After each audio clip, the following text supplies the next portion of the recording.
Good morning, all of you. Today, we'll be discussing understanding the Indian economy. आज हम understanding the Indian economy का second part करने जा रहे हैं।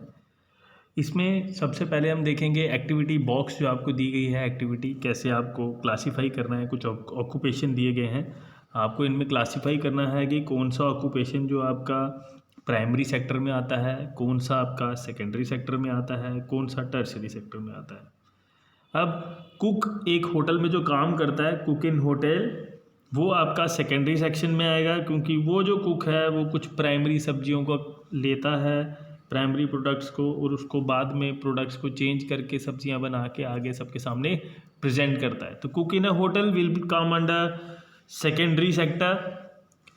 कुरियर सर्विस जो है आपकी चीज़ों को इधर से उधर लेके जाने का काम करती है, तो कुरियर जो है वो आपका टर्शरी में आएंगे, टर्शरी सेक्टर में, क्योंकि उसका कोई लेना देना नहीं है इंडस्ट्री के साथ, या प्रोडक्ट को बनाने का कोई वो फॉर्म करने का कोई ज़रिया नहीं है, तो वो आपका टर्शरी में आएगा। बास्केट वीवर आपका सेकेंडरी में आएगा। बासमती राइस प्रोड्यूसर ये आपका प्राइमरी एक्टिविटी है। Saffron cultivator primary. Milk vendor आपका प्राइमरी भी हो सकता है और सेकेंडरी भी हो सकता है। जो मिल्क खुद प्रोड्यूस कर रहे हैं वो आपका मिल्क जो है वो प्राइमरी हो जाएगा। सेकेंडरी जो है उनके प्रोडक्ट्स जो हमें मिलते हैं, जो हम प्रोडक्ट्स से यूज़ करते हैं, जो हम किसी और शॉप के साथ दूसरे प्रोडक्ट्स भी रख सकते हैं, तो वो आपका सेकेंडरी हो जाता है। फिशरमैन जो है वो आपका प्राइमरी ऑक्यूपेशन हो जाएगा। बैंकर जो है वो आपका टर्शरी आएगा, ना उसमें गुड्स प्रोड्यूस हो रहे हैं, ना उसमें गुड्स जो हैं वो डायरेक्टली हम यूज़ कर रहे हैं, वो जो है वो हम क्या कर रहे हैं, बैंकिंग का काम करते हैं, उधर सिर्फ मनी का लेन देन होता है। Worker in silk factory, silk factory में जो वर्कर्स जो काम करते हैं वो आपका सारा टर्शरी सेकेंडरी में आता है, क्योंकि वो वर्कर्स जो हैं वो प्रोडक्ट्स को चेंज करते हैं, वहाँ पे जो काम करते हैं सिल्क में, उसको चेंज करके आपको प्रोडक्ट्स प्रोवाइड करते हैं। तो उसके बाद में आपका प्लम्बर जो आता है वो आपका सेकेंडरी में आता है। जो मिनरल्स हैं उनको आप माइन करके यूज़ करते हैं, तो प्लम्बर जो है वो प्लम्बर जो है वो एक सर्विस का काम करता है, तो वो टर्शरी में आएगा। पॉटर जो है वो मिट्टी को चेंज करके घड़े में आपको घड़े प्रोवाइड करता है, तो वो सेकेंडरी में आता है। बी कीपर जो बीज को रखते हैं वो आपको हनी प्रोवाइड करते हैं, तो वो जो है वो आपका प्राइमरी में आएगा। ट्रक ड्राइवर जो हैं वो आपका एक सर्विस प्रोवाइड करते हैं ड्राइविंग की, वो आप सेकेंडरी में भी लिख सकते हैं और टर्शरी में भी लिख सकते हैं, बट एज सच हम कोई इसके अंदर गुड्स नहीं फॉर्म कर रहे हैं, तो ये आपका टर्शरी में आता है। जो आपका कॉल सेंटर के एम्प्लॉयज़ हैं वो सारे आपके टर्शरी सेक्टर में आते हैं। अब इसके अलावा next is evolution of an in economy from primary sector based to tertiary sector. अब कैसे एक इकोनॉमी जो है वो एवोल्यूशन होता है, उसका चेंज होती है, इवॉल्व होती है। प्राइमरी सेक्टर में जो बेस्ड होती है आपकी इकोनॉमी, वो टर्शरी सेक्टर में कैसे इवॉल्व होती है। ड्यूरिंग अर्ली सिविलाइजेशन, अगर आप पुराने सिविलाइजेशन की बात करते हैं, all economic activities was in primary sector. जो सारी की सारी इकोनॉमिक एक्टिविटीज़ आपकी होती थी वो सारी प्राइमरी सेक्टर के अंदर होती थी। When the food production become surplus, जब फूड प्रोडक्शन जो है बहुत ज़्यादा होने लग गया, peoples need for other products increased. जैसे जैसे खाने की डिमांड बढ़ती गई, लोगों के लिए जो प्रोडक्ट्स की नीड्स थी वो भी बढ़ती जा रही थी। As the methods of farming change, जैसे जैसे फार्मिंग के खेती करने के जो मेथड्स थे, जो उनके तरीके थे, जो चेंज होते जा रहे थे, and agriculture sector began to prosper, जो एग्रीकल्चर सेक्टर था वो फलने फूलने लग गया, प्रॉस्पर करने लग गया, उसमें पैदावार ज़्यादा होने लगी। It produced much more food than before, उसने जो खाना प्रोड्यूस करना शुरू कर दिया वो पहले से बहुत ज़्यादा, कई गुना ज़्यादा हो गया। Many people could now take up other activities, और कुछ लोग, जो बहुत सारे जो लोग थे, अब वो खाना बनाने के ऑक्यूपेशन को लेके कम, मतलब क्योंकि इतनी ज़्यादा प्रोडक्शन हो रही थी कि खाना सबके पास अवेलेबल हो रहा था, सबके पास इजीली अवेलेबल था, तो उसकी डिमांड बहुत कम हो रही थी, इतनी डिमांड नहीं थी, तो लोगों को कुछ और काम करना पड़ रहा था उसकी वजह से। There was increasing number of craft persons and traders, जो क्राफ्ट पर्सनस थे, जो ट्रेडर्स थे, उनका नंबर भी इंक्रीज़ होने लग गया, वो भी बढ़ने लग गया। क्राफ्ट बनाना, किसी चीज़ को डिज़ाइन करना, जो ट्रेडर्स थे, चीज़ों की ट्रेडिंग करनी, buying and selling activities increased many times, चीज़ों का खरीदना और बेचना जो है बहुत ज़्यादा बढ़ने लग गया, बहुत ज़्यादा इंक्रीज़ कर गया, बहुत गुना ज़्यादा बढ़ गया। Besides, there was also transporters, administrators, army, etc. इसके अलावा और भी चीज़ें जो हैं वो बढ़ने लग गई, जैसे कि आपके ट्रांसपोर्टर्स हो गए, क्योंकि ट्रांसपोर्ट भी चाहिए था लोगों को इधर से उधर जाने के लिए, चीज़ें इधर से उधर ले जाने के लिए, एडमिनिस्ट्रेट करने के लिए, चीज़ों को किस तरीके से मतलब राज्य को चलाया जाए, उसको किस तरीके से आप मंत्रियों को बनाएंगे, जो सब कुछ आपने देख रेख करनी है वो कैसे करेंगे। अब राज्य की रक्षा के लिए आपके आर्मी भी चाहिए, जो भी आपके राज्य हैं, जितने भी आपकी स्टेट्स हैं या कंट्रीज़ हैं, तो उन सब के लिए आपको आर्मी भी चाहिए। Over a long time, and especially because new methods of manufacturing were introduced, factories came up and started expanding. बहुत ज़्यादा समय लेने के बाद, स्पेशली अगर हम क्योंकि नए मेथड जो आ रहे थे मैन्युफैक्चरिंग के, नए मेथड जो है चीज़ों को बनाने के आए जा रहे थे ईजाद करने के लिए, तो फैक्ट्रीज़ जो थी वो बनना स्टार्ट हो गई। फैक्ट्रीज़ का आइडिया जो है वो सामने आया एंड स्टार्टेड एक्सपेंडिंग। जो आइडिया सामने आया, फैक्ट्रीज़ बनना शुरू हो गई, तो जो है वो फैक्ट्रीज़ थी, वो उनको प्रोडक्ट जो फॉर्म कर रहे थे वो एक्सपैंड होने लगी, वो बढ़ने लगी, वो सबके सामने एक नए तरीके से सामने आने लगे। Those people who had earlier worked on farms now began to work in factories in large numbers. जो लोग पहले सिर्फ और सिर्फ खेतों में काम करते थे, वो अभी खेतों में काम करने को छोड़ के फैक्ट्रीज़ में काम करने लग गए, और उनकी जो गिनती थी, उनकी जो नंबर्स थे, वो बढ़ते चले गए फैक्ट्रीज़ में काम करने वाले। This led to the development of secondary sector. अब क्योंकि उसमें जो आपके नंबर ऑफ एम्प्लॉयज़ थे वो बढ़ते जा रहे थे, फार्मिंग को छोड़ के आपकी इंडस्ट्रीज़ में आते जा रहे थे, तो इसकी वजह से आपका एक सेकेंडरी जो सेक्टर है वो बढ़ के सामने आ गया। The growth of secondary sector spread its influence during industrial revolution in 19th century. जो सेकेंडरी सेक्टर की ग्रोथ थी, जो इसकी आपकी बढ़ावा था, जो बढ़ावा दे रहे थे सेकेंडरी सेक्टर को, वो बहुत जल्दी फैलने लग गया। उसका इन्फ्लुएंस जो है इंडस्ट्रियल रेवोल्यूशन में फैलने लग गया 19th सेंचुरी के बाद। 19th सेंचुरी में आपका इंडस्ट्रियल रेवोल्यूशन हुआ था, इंडस्ट्री सेटअप की जा रही थी बहुत सारी। उस इंडस्ट्रियल रेवोल्यूशन के बाद जो उसका इन्फ्लुएंस था वो स्प्रेड ही करता गया, वो फैलता ही गया और अभी तक फैल रहा है। After growth of economic activity, जो इकोनॉमिक एक्टिविटीज़ हैं उनकी ग्रोथ के बाद, a support system was the need to facilitate the industrial activity. अब इकोनॉमिक एक्टिविटी जो बढ़ती जा रही थी, अब एक सपोर्ट सिस्टम चाहिए था ताकि इंडस्ट्रियल एक्टिविटीज़ जितनी भी हो रही हैं उसको एक सपोर्ट मिल सके। आप फाइनेंस के मामले में ले लो, आप चीज़ों को लाने ले जाने का काम कर लो, रॉ मटेरियल को लाना है, चीज़ें बन गई हैं तो उस प्रोडक्ट को मार्केट तक पहुंचाना है, उसके लिए आपको ट्रांसपोर्ट भी चाहिए। अब चीज़ें बनानी है, रॉ मटेरियल खरीदना है, तो आपको उसके लिए पैसा भी चाहिए। ज़्यादा लोग काम करने के लिए आ रहे हैं, तो आप जितना ज़्यादा पैसा उसमें इन्वेस्ट करेंगे उतनी ज़्यादा मुनाफा भी कमा सकते हैं। तो वो चीज़ें आपको खरीदने के लिए, बेचने के लिए आपको पैसे की ज़रूरत है, ट्रांसपोर्ट की ज़रूरत है। तो उन सब के लिए जो है आपको एक और सेक्टर की ज़रूरत पड़ गई। Certain sectors like transport and finance play an important role in supporting the industrial activity.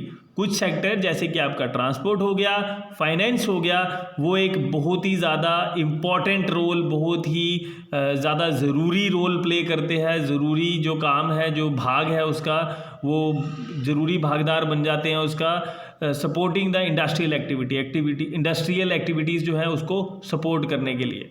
More over more shops were needed to provide goods in peoples neighbourhood, और बहुत ज़्यादा शॉप्स जो हैं वो चाहिए थी लोगों को to provide goods in peoples neighbourhood, लोगों तक वो पहुंचाने के लिए, ताकि लोग जो हैं वो आसानी से उन चीज़ों को खरीद पाएँ। एक और सेक्टर का निर्माण करना पड़ गया ताकि लोगों तक वो चीज़ें आराम से पहुंच जाएं। Ultimately other services like transport, बैनलियंस, कम्युनिकेशन, एडमिनिस्ट्रेटिव सपोर्ट डेवलप। तो ये जो एडमिनिस्ट्रेशन का काम है, आपके मैनेजर्स जो हैं, आपके सुपरवाइजर्स जो हैं, ट्रांसपोर्ट का काम हो गया, कम्युनिकेट करने का काम हो गया, ये सारी चीज़ें जो हैं ये भी डेवलप होने लग गई। टू अंडरस्टैंड दिस इंटरडिपेंडेंसी, जो ये एक दूसरे पे निर्भरता है इनकी, इसको समझने के लिए let us take an example of a cold drink. हम एक कोल्ड ड्रिंक की एग्जाम्पल लेते हैं, उसका एक उदाहरण लेते हैं। अ कोल्ड ड्रिंक कंटेन्स वाटर। आपको पता है कि कोल्ड ड्रिंक जो है, जो आप कोल्ड ड्रिंक पीते हैं उसमें आपका शुगर होता है, पानी होता है और आर्टिफिशियल फ्लेवर होता है। कुछ पानी, कुछ चीनी और कुछ artificial flavour. Suppose if there is no sugar cane production, अगर कोई भी शुगर केन जो है, गन्ना जो है, उसकी प्रोडक्शन नहीं होती है, then procuring sugar will become difficult and costly for the cold drink manufacturer. So अगर शुगर केन नहीं होता है प्रोड्यूस, तो शुगर की प्रोक्योरमेंट जो है, शुगर जिससे प्रोड्यूस होती है, वो बहुत मुश्किल हो जाएगी। शुगर प्रोवाइड करना मुश्किल हुई तो कोल्ड ड्रिंक मैन्युफैक्चरर जो है वो कोल्ड ड्रिंक का जो प्राइस है उसको बढ़ा देगा। Now to transport sugar cane to sugar mills and sugar to the cold drink plant needs the service of transporter. अब शुगर केन जो है वो शुगर मिल तक पहुंचाने के लिए, शुगर जो है वो कोल्ड ड्रिंक प्लांट में पहुंचाने के लिए आपको ट्रांसपोर्टर की ज़रूरत पड़ती है। आपको एक यातायात की ज़रूरत पड़ेगी जिसके ज़रिए आप उन चीज़ों को आराम से ला सकते हैं, लेके जा सकते हैं। उस चीज़ के लिए आपको ट्रांसपोर्ट की ज़रूरत पड़ेगी। A person or system of persons is required to maintain and monitor all these movements of good from farm to factory to shop in different locations. एक आदमी या एक सिस्टम चाहिए या एक पूरा का पूरा एक ग्रुप चाहिए इंसानों का, आदमियों का, जो कि इन सब काम को मॉनिटर कर सकें, उनको देख सकें कि चीज़ें जो हैं, जो गुड्स हैं, वो आपके फार्म से फैक्ट्री के अंदर जाएं या फैक्ट्री से आपकी दुकानों तक वो चीज़ें जो हैं वो अलग अलग जगह पे पहुंच पाएँ। उसके लिए आपको एक आदमी या बहुत सारे आदमियों का एक ग्रुप चाहिए जिससे कि वो चीज़ें जो है आपके लिए आसान बन जाए। That is where whole role of administrative staffs come. यहाँ पे जो है, जो एडमिनिस्ट्रेटिव स्टाफ है उसका काम जो है वो सामने आता है। कैसे उन चीज़ों को लेके जाना है, कितना लेके जाना है, चीज़ें टाइम पे आ रही हैं, चीज़ें टाइम पे जा रही हैं, तो उन सब का जो लेखा जोखा है वो आपका एडमिनिस्ट्रेटिव स्टाफ करता है। Let us go back to the farmer. अब हम फिर से किसान के पास पहुंच जाते हैं। He also needs fertilizers and seeds which is processed in some factory and which will be delivered to his doorstep by some means of transportation. अब जो किसान है उस तक फर्टिलाइजर्स पहुंचाना, उस तक खाद को पहुंचाना और बीज को पहुंचाना जो है वो भी कोई ना कोई फैक्ट्री से बन के आता है, कोई ना कोई फैक्ट्री से प्रोसेस होके आता है। वो जो फैक्ट्री से प्रोसेस होके बीज आ रहे हैं या आपके जो खाद आ रही है वो भी लोगों के घर तक पहुंचाना, उनके डोर स्टेप तक पहुंचाना, ताकि जो है वो चीज़ों को लगाया जा सके। उसके लिए भी आपको ट्रांसपोर्ट की ज़रूरत पड़ती है, यातायात की ज़रूरत पड़ती है। To top it all or at every step of these activities we require the proper monetary and banking system. अब इन सारे स्टेप्स को करने के लिए, इन सारी एक्टिविटीज़ को करने के लिए हमें जो है वो प्रॉपर मॉनिटरी और बैंकिंग सिस्टम भी चाहिए। मॉनिटरी सिस्टम आपका मनी से रिलेटेड जो भी सिस्टम है वो सारा का सारा आपको लेखा जोखा रखने के लिए कितना आ रहा है, कितना लग रहा है, कितना आपका बच रहा है, वो सब करने के लिए आपको एक मॉनिटरी सिस्टम या बैंकिंग सिस्टम भी चाहिए. So in a nutshell this describes how inter related all sectors of the economy are. ये आपको ये भी बताता है, विस्तार में आपको दिखाता है कि कैसे एक दूसरे पे ये निर्भर हैं. सारे के सारे सेक्टर्स जो हैं वो एक दूसरे पे निर्भर हैं एक इकोनॉमी के लिए, किसी भी एक इकोनॉमी के लिए. In the past 100 years, there has been a further shift for secondary to tertiary sector in developed countries. अगर आप पिछले 100 सालों की बात करें, यहाँ पे there is a further shift from secondary to tertiary sector. एक शिफ्ट हो चुका है from secondary to tertiary sector, secondary sector से टर्शरी सेक्टर की तरफ इन डेवलप्ड कंट्रीज, जो कि आपकी डेवलप्ड कंट्रीज हैं उसकी तरफ. The service sector has become the most important in terms of total production. जो आपका सर्विस सेक्टर है, जिसको आप टर्शरी सेक्टर भी बोलते हैं, उसको बहुत ज़्यादा इंपॉर्टेंस मिलने लग गई है, वो बहुत ज़्यादा ज़रूरी बन गया है अगर आप प्रोडक्शन की बात करें, क्योंकि आपका जो है कम्युनिकेशन का काम है वो उस पे होता है, आपका ट्रांसपोर्टेशन का काम है वो उस पे होता है, आपका शॉप्स का काम है वो उस पे होता है. Most of the working peoples are also employed in the service sector.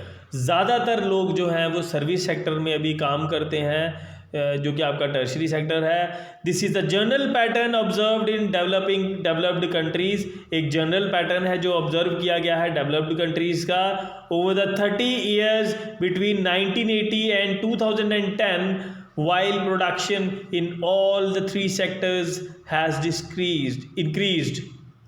अगर 30 साल की बात करें 1980 से लेके 2010 तक, द प्रोडक्शन जो है वो तीनों सेक्टर में जो है वो इंक्रीज कर रही है. It has increased more in the tertiary sector. ये ज़्यादा इंक्रीज कहाँ पे कर रही है? आपके टर्शरी सेक्टर में. As a result, in the year 2010-11, the tertiary sector has emerged as the largest producing sector in India. इसका जो आंसर, इसका जो रिजल्ट आया है वो ये है कि इसका जो रिज़ल्ट है वो ये निकला है कि जो टर्शरी सेक्टर है वो एक इमर्ज होके आया है एक लार्जेस्ट प्रोड्यूसिंग सेक्टर इंडिया के अंदर. सबसे ज़्यादा प्रोड्यूस होने वाला जो सेक्टर है इंडिया के अंदर वो आपका टर्शरी सेक्टर बन गया है. However all the three sectors of the economy are closely interdependent. लेकिन अगर देखा जाए तो ये तीनों सेक्टर्स जो हैं एक दूसरे पे निर्भर हैं. Growth of one sector directly depends on the growth of other to sectors. अगर एक की ग्रोथ होती है तो बाकी के दो की भी ग्रोथ जो है वो साइमल्टेनियसली होगी ही होगी, साइड बाय साइड होगी ही होगी. Growth of one sector directly depends upon the growth of other to sectors. Development of agriculture and allied activities is not possible without the development of manufacturing and service sectors. जो agriculture और allied activities की जो development है, अगर उसको बढ़ावा करना है, अगर उसको बढ़ाना है, तो उसके लिए आपको मैन्युफैक्चरिंग और सर्विस सेक्टर को भी बढ़ावा देना पड़ेगा, उसको भी डेवलप करना पड़ेगा साथ साथ में.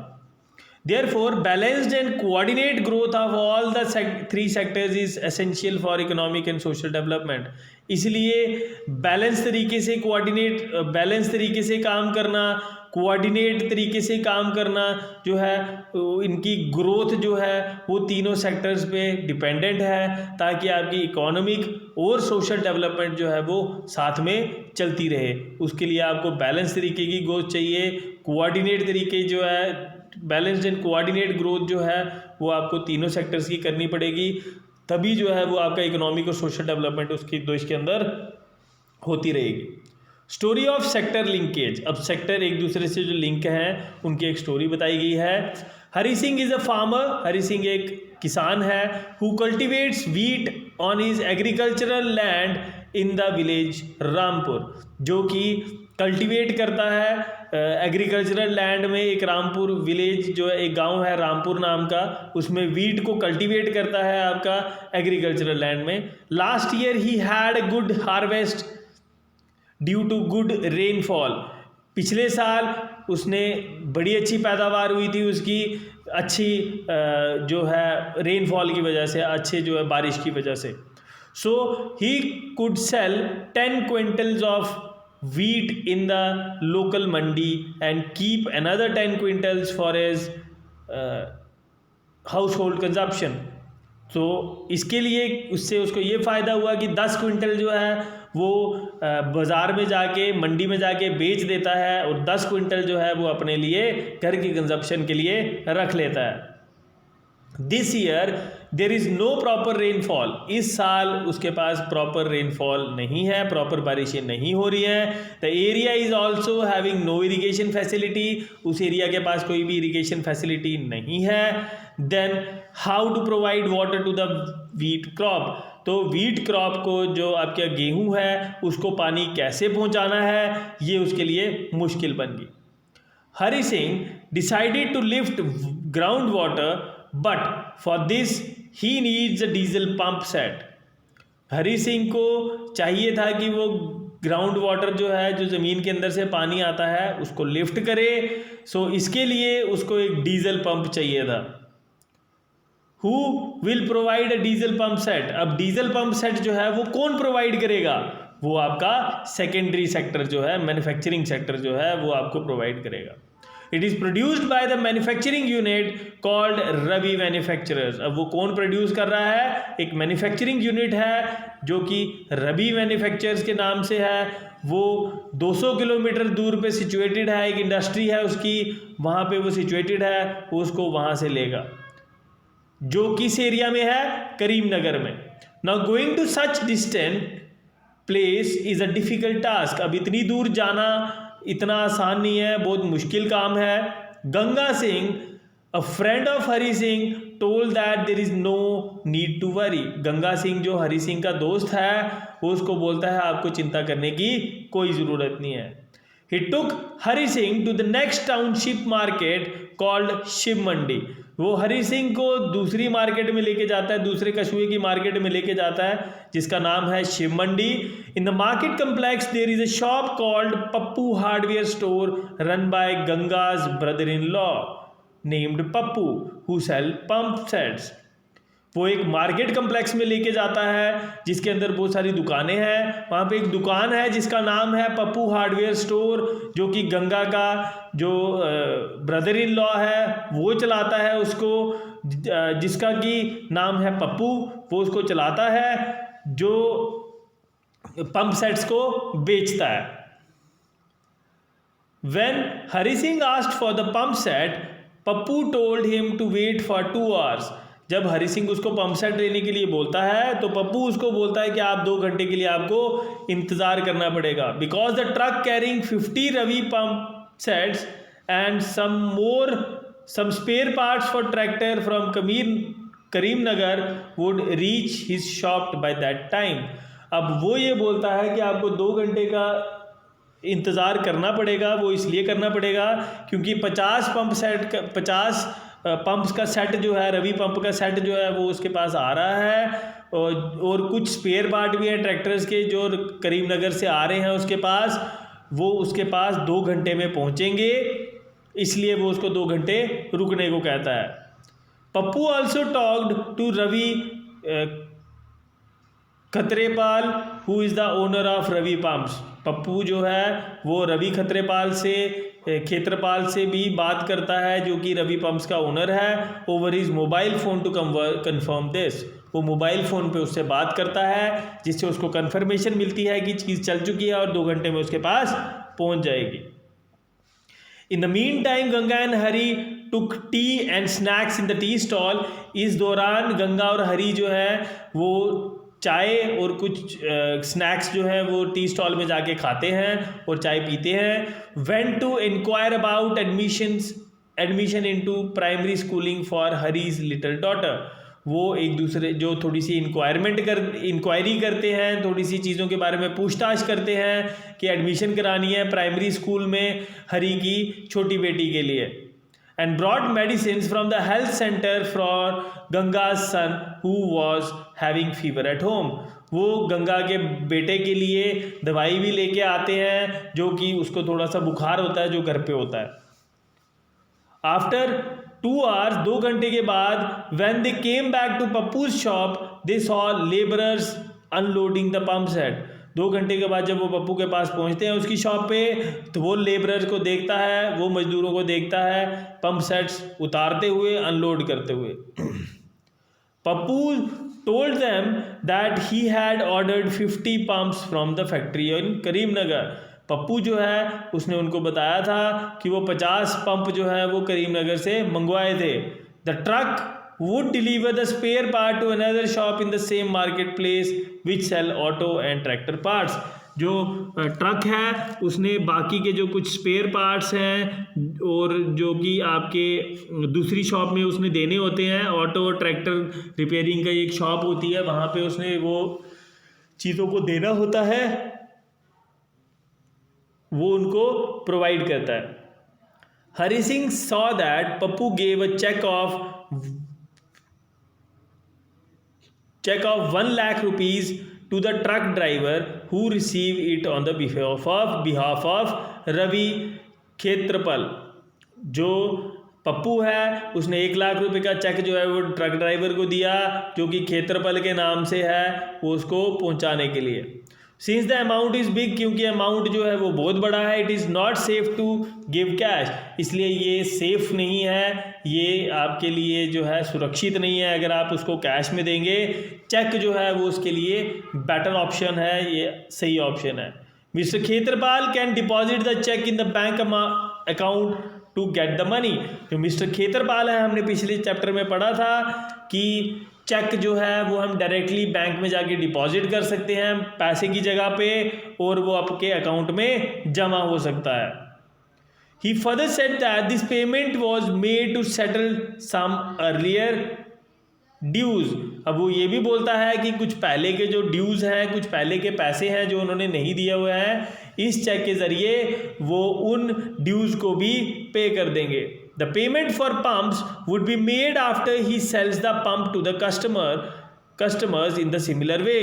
जो पंप से पेमेंट आएगी उससे जो पेमेंट आपको पंप से मिलनी है वो आपकी किस तरीके से आएगी, जब वो कस्टमर्स को पंप बेच देगा और यही जो पंप की पेमेंट है वो वहाँ से हो जाएगी। Hari Singh paid ₹7,000 to Pappu and bought 1 pump set. Hari Singh ने 7,000 रुपये उसको दिए पप्पू को एक पंप सेट को खरीदने के। Due to bad monsoon this year pump sets are in great demand and will be sold quickly. क्योंकि बारिशें ज़्यादा नहीं हुई हैं इस साल, इस वजह से पंप सेट जो है उनकी डिमांड बहुत ज़्यादा है और वो इसलिए बहुत जल्दी बिक भी जाएंगे। सेड पप्पू कॉन्फिडेंटली, और उसने बड़े यकीन के साथ ये चीज़ को कहा। What about the truck now? अब वो बोलता है कि जो आपका ट्रक आया हुआ है उसके बारे में अब उसका क्या होगा। Said asked Hari while returning back to village with Ganga Singh. उसने हरी ने घर वापस जाते हुए, गांव वापस जाते हुए गंगा सिंह से पूछा कि अब ये जो ट्रक था उसका क्या होगा। The truck will now carry wheat and vegetables from the mandi which would be sold to household in the Karimnagar industrial area and township, replied Ganga. अब उसने कहा कि जो ट्रक वाला है वो ट्रक जो है वो गेहूँ और सब्जियां उठाने के लिए मंडी जाएगा, जो कि विच वुड बी सोल्ड, जो कि गांव, जो कि घर घर में जाके बिकती है करीमनगर के अंदर, जो आपका इंडस्ट्रियल एरिया है और टाउनशिप है जो उसके अंदर जाके बेचेगा।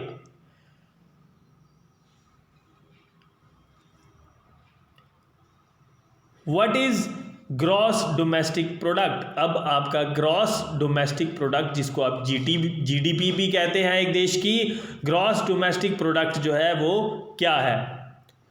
The various production activities in the primary, secondary and tertiary sector produce a very large number of goods and services. जो बहुत सारी आपकी प्रोडक्शन की जो एक्टिविटीज़ हैं, बहुत सारी जो एक्टिविटीज़ आपकी होती हैं प्राइमरी सेक्टर के अंदर, सेकेंडरी सेक्टर के अंदर, टर्शरी सेक्टर के अंदर जो है वो प्रोड्यूस करते हैं large number of goods and services, बहुत सारे गुड्स और सर्विसेज को प्रोड्यूस करते हैं। Also the three sectors have a large number of people working to them. वो तीनों जो सेक्टर हैं उसमें बहुत सारे लोग जो हैं वो काम भी करते हैं, बहुत सारा काम करते हैं तीनों सेक्टर्स में, जो कि गुड्स और सर्विसेज को बनाते हैं। The next step therefore is to see how much goods and services are produced and how many people work in each sector। जो अगला स्टेप है वो ये है, ये देखना है कि कितने लोग जो हैं, कितनी गुड्स और सर्विसेज जो हैं उनको बनाया जा रहा है और कितने लोग जो हैं वो इन सेक्टर्स में काम कर रहे हैं। How do we count the various goods and services and know the total production in each sector. हम टोटल गुड्स और सर्विसेज को कैसे काउंट करें और टोटल प्रोडक्शन जो एक सेक्टर के अंदर हो रही है उसको कैसे देखें। Since we have thousands of goods and services produced around us, क्योंकि हमारे पास हज़ारों की संख्या में गुड्स और सर्विसेज जो है प्रोड्यूस हो रहे हैं हमारे इर्द गिर्द, it is not all the goods और services that is produced have to be counted. इसलिए हम सारे गुड्स और सर्विसेज को जो बन रहे हैं उनको नहीं काउंट कर सकते हैं, उसको इतनी आसानी से नहीं काउंट कर सकते हैं। We have to include only the final goods and services. हमें सिर्फ फाइनल गुड और सर्विसेज को देखना है। Take for instance a farmer who sells rice to a flour mill for ₹10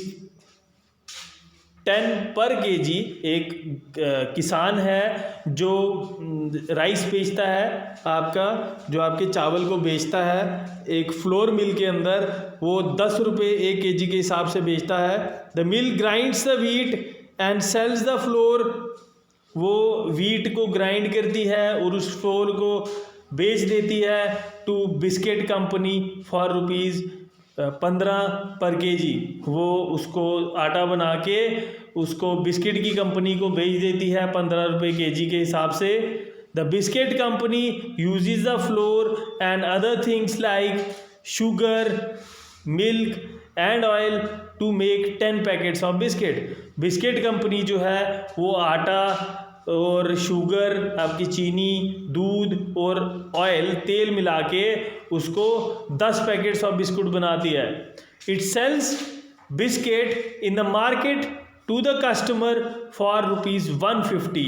अगर 10 रुपये पर के हिसाब से वो आपको मार्केट में बेचता है तो वो आपका 150 रुपीज़ जो है वो आपका कमा लेता है। Biscuits are the final goods. जो बिस्किट्स हैं वो आपके फाइनल गुड्स हैं, वो आपका फाइनल जो चीज़ें बन रही हैं वो आपका फाइनल गुड्स हैं। Goods that reaches the customer. Final goods वो गुड्स होते हैं जो आपके कस्टमर के पास पहुंचता है। Thus, the value of final goods and services produced in each sector during a particular year provides the total production of the sector for that year। अगर एक साल की बात करें, जो फाइनल गुड्स या सर्विसेज आपके कस्टमर के पास पहुंचती है एक साल के अंदर, एक पर्टिकुलर साल के अंदर, वो उस सेक्टर की टोटल प्रोडक्शन होती है। And the sum of production in the 3 sectors give what is called the gross domestic product. और तीनों सेक्टर्स की जो प्रोडक्शन है, तीनों सेक्टर्स में जो प्रोडक्शन हो रही है गुड्स और सर्विसेज की पूरे साल में, वो आपका ग्रॉस डोमेस्टिक प्रोडक्ट होता है। इन तीनों का सम, किसी भी एक कंट्री में उसका जीडीपी होता है, gross domestic product. It is the value of all final goods and services produced with in a country during a particular year. अब ग्रॉस डोमेस्टिक प्रोडक्ट है क्या? The value of all final goods and services. जो final goods और services जो आपकी एक country के अंदर बन रहे हैं एक पर्टिकुलर साल में, उसकी जो वैल्यू होती है वो आपकी जीडीपी होती है। It is the sum of production in the 3 sectors gives what is called gross domestic product of a country. ये जो सम है प्रोडक्शन का, तीनों सेक्टर्स का, जो कि आपको ग्रॉस डोमेस्टिक प्रोडक्ट जो है एक कंट्री का देता है। It is a value of all final goods and services produced with in a country during a particular year. ये फाइनल गुड्स और सर्विसेज जो प्रोड्यूस हो रही हैं एक कंट्री के अंदर, उसकी वैल्यू जो निकलती है वो आपका जीडीपी होता है। दस the value of final goods and services produced in each sector during a particular year provides the total production of the sector for that year। एक सेक्टर की टोटल प्रोडक्शन कितनी हो रही है वो उस सेक्टर की जो भी गुड्स या सर्विसेज जो भी उसके अंदर प्रोड्यूस हो रही हैं, उसके अंदर जो भी चीज़ें लग रही हैं, उसके फाइनल जो गुड्स और सर्विसेज प्रोड्यूस हो रही हैं हर सेक्टर की, वो उस सेक्टर का प्रोडक्शन बताती हैं, उस सेक्टर का जीडीपी बताती हैं। GDP shows how big the economy is. GDP आपको बताती है कि किस देश की कितनी इकोनॉमी है। जीडीपी की ही मदद से हम बता सकते हैं कि उसकी इकोनॉमिक कंडीशन कैसी है। In India the task of measuring GDP is undertaken by the central government ministry. जो जीडीपी को मेजर करने का टास्क है वो आपकी सेंट्रल गवर्नमेंट मिनिस्ट्री जो है वो डिसाइड करती है। This ministry with the help of various governments of all the Indian states and union territories collect information relating to total volume of goods and services and their prices and then estimates the GDP। ये जो ministry है central government ministry जो है जो इसको check करती है वो ये चेक करती है कि जो वेरियस गवर्नमेंट्स हैं अलग अलग जो गवर्नमेंट की हेल्प से वो ये देखते हैं कि कौन इंडियन स्टेट्स और यूनियन टेरिटरीज से इंफॉर्मेशन कलेक्ट करते हैं और ये देखते हैं कि टोटल गुड्स और सर्विसेज का कितना वॉल्यूम, कितना अमाउंट जो है वो यूज़ किया गया है, उनका क्या प्राइस है, और उसी के ज़रिए वो ये देखते हैं कि जीडीपी का एस्टिमेशन कितना होगा। फ़िलहाल आप इतना ही रखिए। तो इससे रिलेटेड कोई भी आपको परेशानी हो रही है, अगर आपको कोई चीज़ समझ नहीं आएगी, हाँ प्लीज़ कॉल करिए या यूट्यूब पे आप मैसेज भी कर सकते हैं, डायरेक्ट कमेंट कर सकते हैं, तो आपके डाउट्स को क्लियर करने की पूरी कोशिश की जाएगी। Thank you, have a nice day बच्चों।